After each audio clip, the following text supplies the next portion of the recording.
Hi there, I'm the Myth Keeper. Welcome back to my channel. Today we're doing another creature feature, but it's a little bit different from other creature features because it's a sequel. Yeah, Dragons was so long and complicated that when I originally wrote it, I realized this is going to have to be a 2-episode creature feature. So before you plunge into this video, if you haven't seen Dragons Part 1, please go over there. That talks about all of the dragons of the material universe, the metallics, the chromatics, the imperials, and so on. And in this video, what I'm doing is I'm talking about the dragons of the great beyond. So that's all the dragons that come from the other planes and the inner planes and the outer planes. I think this is a fun video. Enjoy. Welcome to part 2 of my creature feature on dragons in Pathfinder. In the first part, I covered all the prominent dragons native to the material plane, including the metallic dragons, the chromatic dragons, the imperial dragons, and alien dragons not native to the world of Golarion, but still found in the material universe. However, as I mentioned in my previous video, dragons inherently grow in magical power as they mature, and since the age of creation, the eldest among their kind have had the potent ability to move between the planes of the multiverse, with many of their kindred settling into the most remote corners of the great beyond.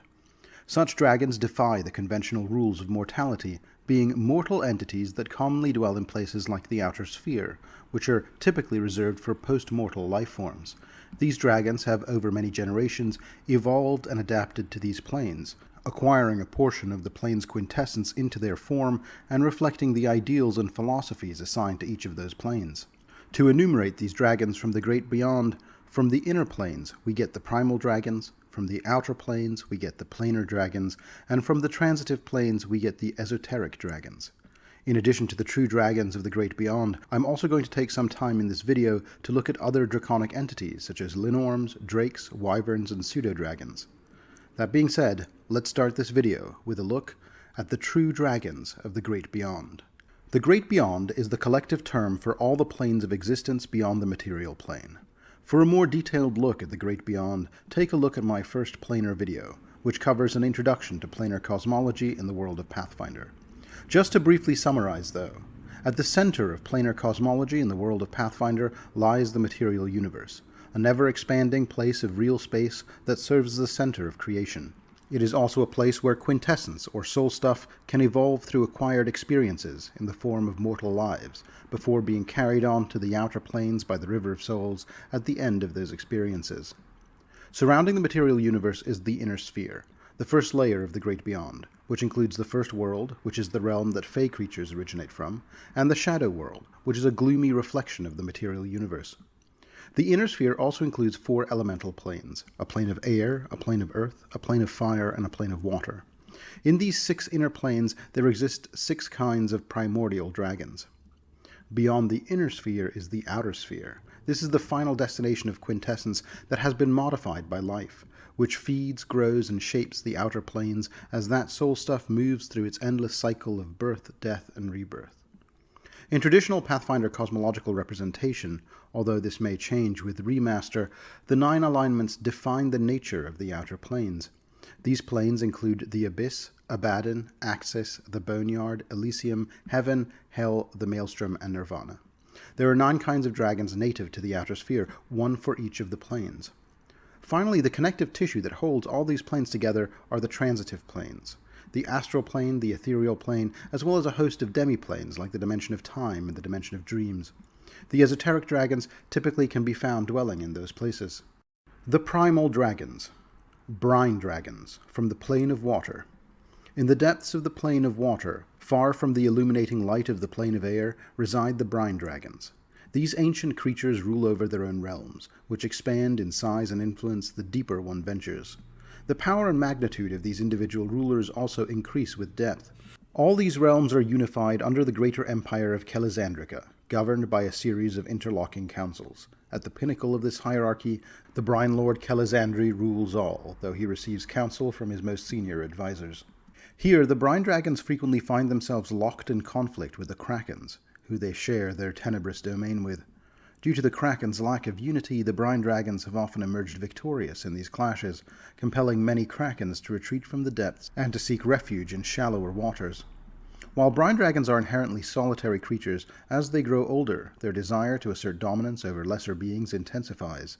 They command numerous humanoids and monstrous creatures like merfolk, undines, and marids, compelling them into servitude through binding contracts. Some Brine Dragons, however, have abandoned Kelazandrica altogether, due to the internal power struggles within the Empire and the relentless warfare with the Krakens. These deserters often find themselves pursued by Kelazandri, who holds a deep disdain for such acts of betrayal. Such dragons are left to live as nomads or in exile, some residing in floating cities propelled by ocean currents, while others invariably make their way to the material plane. Therefore, a number of famous Brine Dragons can be found on Golarion. A Brine Dragon named Reslarabren lives on Thoska Isle, on the southern end of the Ironbound archipelago. She is allied with a tribe of Ulat-Kini, whom she employs, in exchange for protection, to mine salt that she trades with the elves of the Mordant Spire. Although previously independent, Thoska Isle is now in control of Belimarius, as part of the growing kingdom of New Thassalon in her province of Edasseril. What Reslarabren's relationship with Belimarius looks like is unknown, but since she harbors an intense dislike for the Ulfin of the Ironbound Isles, it's possible that they have developed some friendly relations of sorts. Another truly ancient and venerable Brine Dragon, named Hintharaga, layers in the exact center of the Obari Ocean, where she rules over and is worshipped by a tribe of merfolk whose city she protected from a severe underwater earthquake and tidal storm. As a result, her influence is felt far and wide across the ocean. In the Shackles, a Brine Dragon named Kelazar controls a stretch of sea known as Kelazar's Atoll. He is a strongly opinionated dragon who enjoys pontificating and convincing others of his own natural superiority, and dreams of forging an underwater empire.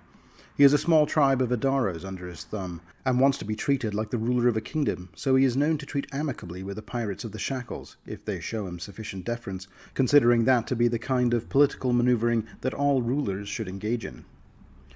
Cloud Dragons from the Plane of Air.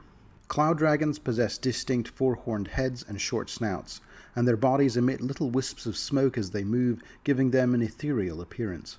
Driven by their ever-changing whims and insatiable curiosity, these flighty dragons gracefully traverse the skies of their native realm. Often their wanderlust carries them beyond their home plane, and so they are not as uncommon as the other primals in the material plane. Some cloud dragons found in the realm of Golarion initially arrived with specific intentions, but became captivated with the welcoming skies and majestic mountains, choosing to remain and gradually forgetting their original purpose. Cloud dragons are solitary creatures, uninterested in the intricacies of politics or the allure of intrigue. They prefer to journey at will, following their instincts. Meeting new creatures is a source of joy for them, and akin to many other dragons, they relish the acquisition of new treasures. They prefer to establish their lairs in lofty locations where they can have solitude, but they may leave their homes for weeks or months at a time because they do enjoy to travel. The most famous cloud dragons on Golarion are certainly the community of cloud dragons that can be found in the Turwa uplands, where they are close friends and allies with the Mbeke dwarves. Among these, two notable dragons stand out.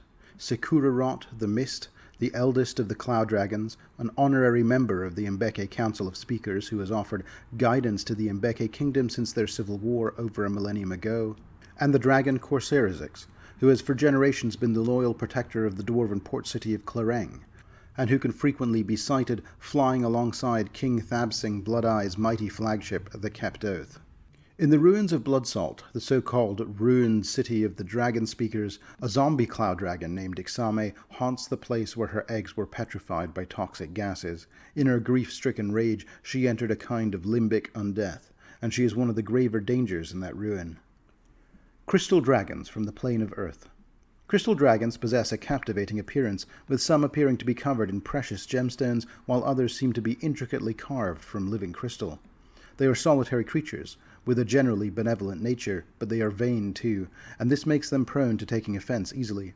Preferring to dwell near deposits of valuable minerals, crystal dragons take pleasure in trading gems and metals for crafted items, particularly those of magical nature. Often they assert themselves as self-proclaimed rulers over nearby populations. Occasionally a crystal dragon may engage in a challenge with a neighboring rival. Such conflicts are typically met by the dragons personally, and their vassals are not expected to participate. The domains of crystal dragons often evolve into multiracial confederations comprising various individual kingdoms, which commonly house such races as dwarves, Jan, Mephits, Oreads, and exiled Shaitans. The crystal dragons display unwavering protectiveness over their territories, ensuring that the inhabitants are spared from the enslavement prevalent in Shaitan society. Crystal dragons generally maintain peaceful relations with the Peerless Empire, and the Shaitan themselves, preoccupied with their ongoing conflicts against the Ifrit, have no desire to provoke any animosity with the dragons. Among the most famous crystal dragons is Messentrel, the Purple, a majestic crystal dragon who reigns over an empire of interconnected caverns on the elemental plane of Earth. Like many crystal dragons, Messentrel possesses an immense vanity regarding his flawless amethyst-like scales. He exerts influence and control over several neighboring realms inhabited by dwarves and earth mephits. This influence is maintained through his half-dragon offspring, who assume leadership roles in these realms as kings and chieftains. One of Messentrel's recent conquests is the Voracious Domain, which stands out as the largest settlement of earth and salt mephits on the entire plane. In addition to Messentrel the Purple, it is further rumored that Arzul the Fossilized King, who is one of the 4 powerful demigods collectively known as the Elemental Lords, was in fact a crystal dragon at one time, before being fundamentally altered by divinity. This, however, is not confirmed. He may also have elemental origins. Crystal dragons are relatively rare in Golarion, although there is an adult crystal dragon named Calcatrine that has his hoard somewhere in the tunnels of Cutter Canyon, a deep crevasse located east of the Mindspin Mountains on the Deep Cut River. Calcatrine's domain is also populated with bandits, bugbears, troglodytes, and minotaurs, who have numerous strongholds in the caverns and caves that dot the canyon. There are also said to be some crystal dragons in service to the Empire of Oprak, whose deep ties with the elemental plane of Earth have helped secure those allegiances. Magma Dragons from the Plane of Fire. Magma Dragons possess black basalt scales marked by intricate streams of glowing lava. They are known to be solitary creatures and possess a volatile temperament, seemingly strangely calm at times before suddenly unleashing a violent outburst. Other dragons can perceive them as dangerously unbalanced, a perception that may be rooted in some fact, but not one that should be shared with the dragons themselves, who rarely feel any kind of remorse or compulsion to justify their actions to others. Among the most famous of the Magma Dragons are Kalinyaya, the Queen of the Ember and Recess, a volcanic region situated within the Plane of Fire. Within this domain, she oversees a group of ancient Magma Dragons, who in turn govern communities of their younger kin. Serving these dragons are salamander slaves, responsible for guarding the borders and mining precious gems for the dragons' hordes. On Golarion, one of the more famous Magma Dragons is Moshabat, an ancient Magma Dragon living in the southern portion of the Five Kings Mountains. This dragon has carved out a large lair deep beneath the surface, near the heart of the volcano in Droskar's Crag. The lair is around a lava lake called the Blood of the Mountain, and lies between 2 ancient subterranean dwarven transportation routes now cut off from their original destinations. Moshabat never intrudes upon the territory of the Red Dragon Daralathixil, eager to avoid his wrath. Though the eruption had destroyed his original lair, Moshabat was pleased to discover a newly opened pathway that ascended towards the ruins of the old dwarven capital of Jernishal. The dragon discovered dwarf-forged magic weapons and cultural artifacts, chests full of jewelry and precious metals among the rubble and crushed corpses, and became gradually fascinated with the stout folk whose treasures he had acquired. He started to study their history and observe them from afar. He watched the Forge War from 4369 to 4382 and the descent of the dwarven nations into apathy and drudgery, all the while remaining happy to gradually build his hoard with the rubble of their fallen empire. Moshabat had the first direct contact with the dwarves when a secret team of explorers sent by the dwarven theocrat Ordric ventured into Jernishal's ruins.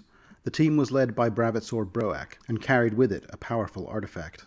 The dragon killed these adventurers, but the dwarven axe they held survived the dragon's breath. It is the legendary Axe of the Dwarvish Lords, still a sacred relic among the dwarves, and now the most precious artifact in Moshabat's hoard. Because the dragon is the keeper of one of the dwarves' greatest treasures, many dwarf heroes have plotted his demise, but Moshabat is ancient and powerful, and will not give up the axe without a fight.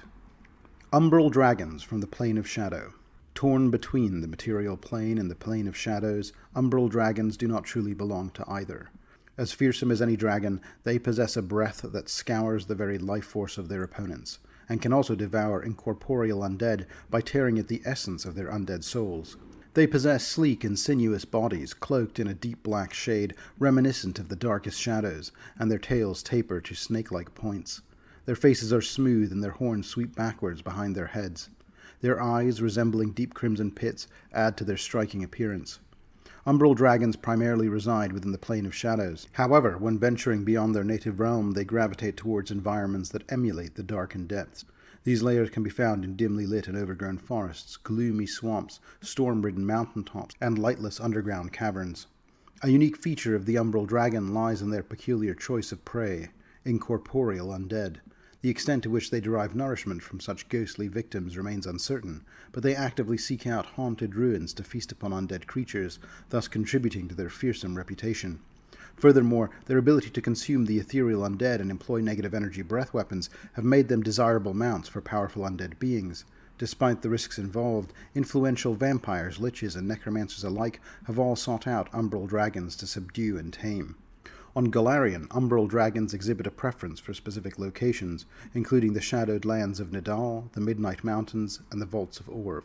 These environments cater to their dark, shadowed nature, providing suitable habitats for their presence. One such Umbral Dragon, Gandrahal, has claimed the shadowy trails of the Menador Mountains. Within its twilight world, Gandrahal sustains itself by feeding on the incorporeal undead that haunt the region, occasionally seizing the opportunity to prey upon lost living creatures as well. In the nearby Umbral Basin, an erstwhile necromancer sanctuary has been repurposed to serve as the lair of Faurath, an ancient Umbral dragon that has lived there for as long as anyone can remember. Ustalav also experiences the terrifying presence of an Umbral dragon in the form of the dragon Siknavir, who dwells in the tormented realm of Virlich, from where he spreads fear and chaos throughout the surrounding land. Finally, in their ongoing struggle against the forces of undeath, the Nexian clerics devoted to Pharasma have managed to coax Ghostmaw, a young adult Umbral dragon, out of his home in the shattered range of southern Garand. In exchange for tribute, they have employed Ghostmaw to venture into the Mana Wastes, using its specialized abilities to hunt down their numerous adversaries across the border. Linnorms from the First World. I've included Linnorms in the section on primal dragons, even though draconic scholars sometimes deem them to be not true dragons, since they are not innate spellcasters as other true dragons are. However, Linnorms possess a host of abilities and are connected to the First World and are partly Fey, in much the same way Umbral Dragons are connected to the Shadow World. Linnorms that reside in the First World have long claimed that they are the ancestors of all modern dragons, and there may be some truth to their claim, because the First World was the gods' rough draft of reality, so it's possible some version of the dragon existed there before it ever existed in the material universe. Like other dragons, Linnorms possess a terrible breath weapon. Like Imperial dragons, they are wingless, but are possessed of the ability to fly magically. Their connection to the First World of the Fae make them unique in some other ways as well. Like Fae creatures, they are vulnerable to cold iron. When they die, they pass on a death curse to anyone who slew them, and they have a unique ability to resist any form of magical or physical restraint, so they cannot be bound, chained, or trapped. It has been claimed that the Fae god Ragadan of the Eldest was the first and the father of Linnorms. Because of the abundance of natural environments in the First World, the Linnorms come in a wide array of subtypes, including the acid-spewing cairn Linnorms, who dwell in necropolises, barrow mounds, and other places where they can have access to their preferred food source, the living dead. Magma-breathing crag Linnorms, who favor desolate mountaintops and cliffs. Aquatic fjord Linnorms, found along jagged coastlines, who breathe an icy frost breath. Mighty Gar, or river Linnorms, who breathe a cone of scalding steam. Deadly ice Linnorms, who dwell amid glacial crevasses and atop wind-blasted mountain peaks, and breathe a freezing ooze that clings to their targets and rapidly hardens into rigid ice. Deep-water sea Linnorms, who expel a bioelectric charge. The Taiga Linnorm, terror to all those who venture through the Arctic forests of the north. The mighty two-headed Tarn Linnorms, who are thankfully content to slumber away the centuries at the bottom of dark mountain lakes, and finally the Tor Linnorms, who dwell in the tallest volcanoes and rain destruction down upon nearby mountain villages whenever the urge strikes them. Linnorms are greatly feared and respected by the populace of the lands of the Linnorm kings. Like the nation's name suggests, a potential ruler must carry a Linnorm's head through the city gate in order to secure a mandate to rule. Within that same nation resides the greatest and eldest of all the Linnorms on Golarion, Fafnir. But they are not unique to the Inner Sea region either. In distant Vudra, many Linnorms can be found in the Parbat Mountains, near the valley of Viritash's Tail. Here they fight with each other for control of a powerful artifact of the Vudran dragon god Viritash. The Esoteric Dragons. Hailing from neither the inner sphere nor the outer sphere, esoteric dragons hail from the strangest of planes, either from the connective tissue that binds the planes together, or from pocket dimensions with unique ecosystems that serve unusual cosmological purposes, like the dimension of dreams. Esoteric dragons typically use psychic powers rather than traditional arcane magic. Astral Dragons, from the astral plane. Astral dragons shimmer as if surrounded by thousands of eddies of astral thought. Reserved and haughty, these dragons roam the astral plane, seeking to expand their knowledge of its esoteric secrets. Because food is scarce in the astral plane, they frequently plane shift to find good hunting grounds to eat, and therefore can be found across the multiverse. They breathe an unusual burst of astral force. Etheric Dragons, from the ethereal plane. These silent dragons seem to gather shadows and gloom around their tattered appearing wings. Etheric dragons are pragmatic and survival-oriented beings who hail from the furthest reaches of the ethereal plane. Like astral dragons, their breath weapon is a blast of pure magical force. Dream dragons, from the dimension of dreams. Clouds trail from the edges of this graceful, near-fanciful creature in hypnotizing patterns. These self-styled masters of the dimension of dreams hunt unusual prey across that strange plane's shifting expanse. They breathe a potent torrent of electricity as their breath weapon. Dream dragons are the great enemy of nightmare dragons. Nightmare dragons, also from the dimension of dreams. This ebony dragon with red frills appears terribly contorted and trails shadows. These hunters of the dimension of dreams seek to wreak nightmares on sleepers. Nightmare dragons are allies of the night hags, often helping them with the grim work of collecting sleeping souls. Their breath weapon is an acidic cone. Occult Dragons, from the Akashic Record. Described in more detail in my Demiplanes video, the Akashic Record is the great library of the multiverse, and its agents are the Occult Dragons. These beings infiltrate large urban centers in humanoid form to search for esoteric secrets and psychically charged artifacts to add to their hoards. In their natural form, they have parchment-colored scales that rustle like dry leaves. These dragons seem unusually attentive, as if always on the lookout. The Planar Dragons. The dragons of the outer sphere are not post-mortal entities like the majority of the rest of the inhabitants of the outer planes, but living entities like those of the material universe who will have their souls judged like all other living things by Pharasma when they eventually die. However, they are considered native denizens of these planes and have acquired many of the properties of those planes, including their central ethos. They number 9, one for each of the outer planes or alignments. Paradise Dragons, lawful good dragons from heaven. Paradise dragons are sleek, regal creatures that glow with heavenly light. Like archons, they like to wage war on the enemies of heaven, and are known to create holy sanctums of light and harmony to shield their followers from the multiverse's evils. They breathe a rebuking breath that banishes evil extraplanar creatures and deals force damage to other types of entities. They also have mastery over true resurrection magic, and have little trouble entreating the gods to bring back creatures from the dead. Interestingly, when more neutral or even evil-leaning creatures are brought back in this fashion, they are returned with a more goodly alignment. Bliss Dragons, neutral good dragons from Nirvana. Bliss Dragons' feathered forms emit a comforting warmth to those nearby. Bliss Dragons are self-appointed wardens of wildlife and wilderness, sometimes even displacing fey and magical beasts whose ethics fall short of the dragon's high standards. Bliss Dragons often sequester refugees in their extraplanar glades, granting sanctuary and healing to those in need. Bliss Dragons have a unique breath weapon that emits a million shining sparks that fall upon their targets but deal no immediate damage. Instead, these sparks soothe emotions as per the Calm Emotion spell, and if a sparked creature attempts any kind of violence, then it is suddenly subjected to intense electrical currents from the sparks. Havoc Dragons, chaotic good dragons from Elysium. Havoc Dragon's scales and insectile wings dance with color, while its whip-like tail waves as if stirred by an unseen breeze. Despite the best intentions, the appropriately named Havoc Dragons often cause collateral damage, as they develop whimsical desires of revelry and relaxation. Their unique delirium breath causes confusion among the targets of the breath weapon, who will often fall into infighting or into a dulled stupor. Edict Dragons, true lawful dragons from Axis. Edict Dragons are pale dragons with ridges that run the length of their rune-inscribed wings. These planar dragons are native to the plane of law, and when they travel across the multiverse, they are known to establish bastions of order and transform lawless towns into shining examples of urban grandeur. Their breath possesses a commanding magical force, as per the spell Command. Crypt Dragons, true neutral dragons from the Boneyard. Hailing from Phrasma's neutral realm, where souls are sent to be judged, Crypt Dragons are the color of weathered bone, with a hide stretched tautly and painfully over their emaciated forms. Crypt Dragons patrol the material plane and other planes of the inner sphere, ever vigilant for transgressions against the honored dead or the passage of souls to the afterlife. Their breath weapon is a blast of negative energy, which somehow deals damage to the undead as well, as if it were positive energy. Tumult Dragons, true chaotic dragons from the Maelstrom. Tumult Dragons are bizarre creatures who appear to be an amalgamation of other creatures, albeit in draconic form. Tumult Dragons seek out dynamic and changing places, often favoring the First World, where they can impose their own whimsical will when they get bored. They possess an entropic breath that causes structure and living things to decay and warp wildly. Infernal Dragons, lawful evil dragons from hell.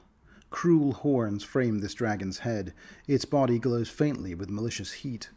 Infernal Dragons delight in recruiting large entourages of overly ambitious mortals who gladly debase themselves in exchange for influence.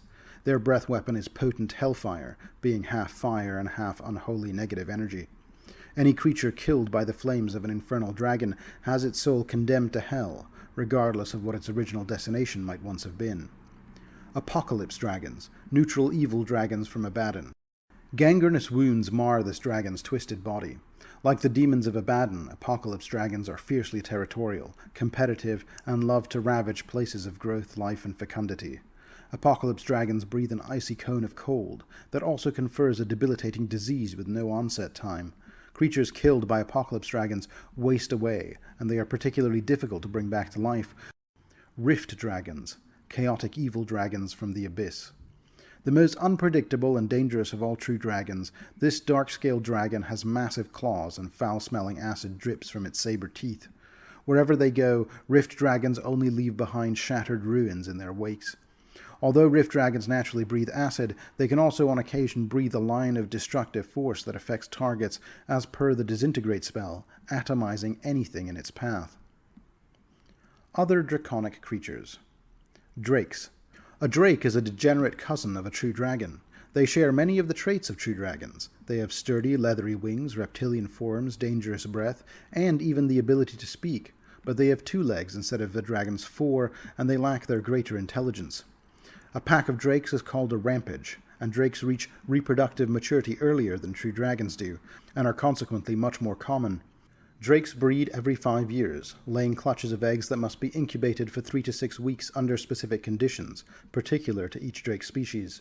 Drake hatchlings imprint on the first creatures they see, and reach maturity after 2 years. Drakes are typically less intelligent than true dragons, although they are intelligent enough to speak, reason with others, and make deals.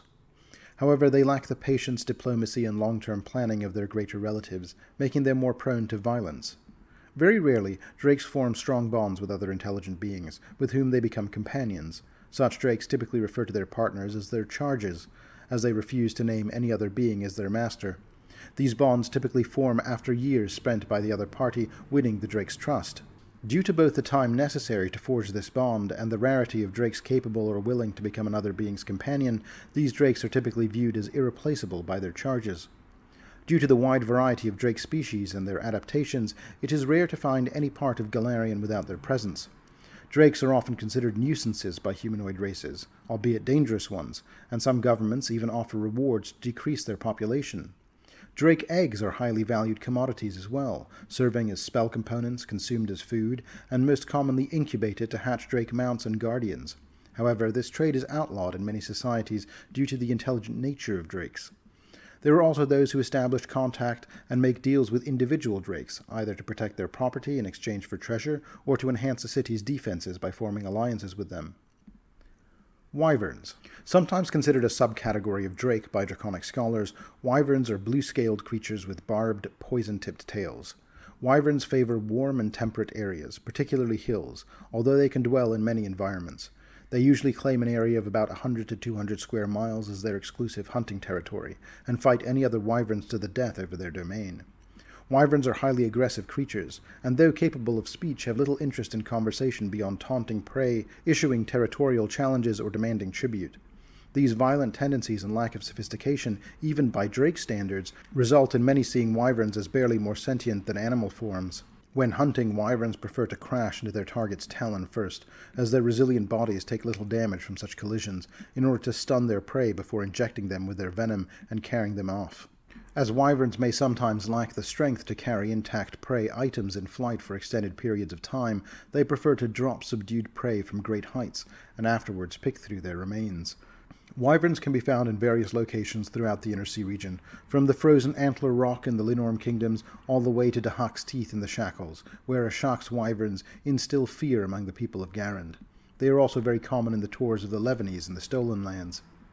In the Inner Sea region, there are several notable places named after these formidable creatures. The Wyvern Mountain, situated atop the Storval Plateau in Varisia, serves as a prominent example. Another location is the Orc city of Wyvernsting, where the Beastmasters of the Wingripper tribe ride their tamed wyverns above the city. Night wyverns, characterized by their dark blue scales that provide camouflage, are a more potent variation of the standard wyvern, particularly active during the night. However, they are hindered by strong sunlight. This specific variant can be found in Varisia, specifically in the area encompassing the Iron Peaks and the Wyvern Mountains. Amphipteres. Distantly related to wyverns, amphipteres are equally cruel and prone to violence. Like wyverns, they have serpentine bodies and bat-like wings. Unlike wyverns, however, they have no legs, and so must use the long claws on the tips of their wings to propel their bodies along as they awkwardly leap and soar above the ground. They are also longer and leaner than wyverns, and instead of a wyvern's poisonous stinger, an amphiptere has a broad, arrow-shaped spur at the end of its long tail that is capable of piercing armor and shattering bone. An amphiptere's tail skewers prey much like a fisher might spear a fish. Tatzlwyrms. Tatzlwyrms, or clawed serpents, are undersized compared to even drakes and wyverns. Tatzlwyrms are nonetheless ferocious in their own right. And while tatzlwyrms are hardly the most impressive specimens when put beside their notorious relatives, they remain much more dangerous than most other carnivorous reptiles. They are also somewhat intelligent, able to understand Draconic, but unable to speak it properly. Nevertheless, tatzlwyrms are deeply cunning, building complex layers and rudimentary traps. About the size of a fully grown human, tatzlwyrms have only 2 limbs and no wings, and they possess a weak poisonous breath similar to the breath weapons of their true dragon relatives. An adult tatzlwyrm is 6 to 8 feet long, including its winding tail, and it weighs between 400 and 500 pounds. A tatzlwyrm's scales gives the creature limited camouflage, ranging from various shades of green, brown, and gray. Pseudodragons and related species. Pseudodragons are tiny cousins of true dragons, and are playful but shy. They often only vocalize in chirps, hisses, growls, and purrs, but can communicate telepathically with intelligent creatures if they want to. If approached peacefully and offered food, they are usually willing to share information about what they've seen in their territory, but any threat of violence will typically cause them to flee. Pseudodragons are carnivorous, devouring insects, rodents, small birds, and snakes, although they sometimes eat eggs, and most also enjoy butter, cheese, and fish. They can grow to be as smart as a typical humanoid, so they do not enjoy being treated as pets, and prefer being treated as friends instead. They are weary of evil folk, but can bond with sorcerers and wizards as familiars, and some have befriended druids and rangers or partnered with good dragons as scouts. Pseudo-dragons will serve as familiars if they approve of a spellcaster's personality, but often also bond with those whose company they enjoy or who have proven themselves true friends. A pseudo-dragon might follow another character in this manner for days, weeks, years, or even a lifetime, if the creature is treated well, provided with food, and generally loved.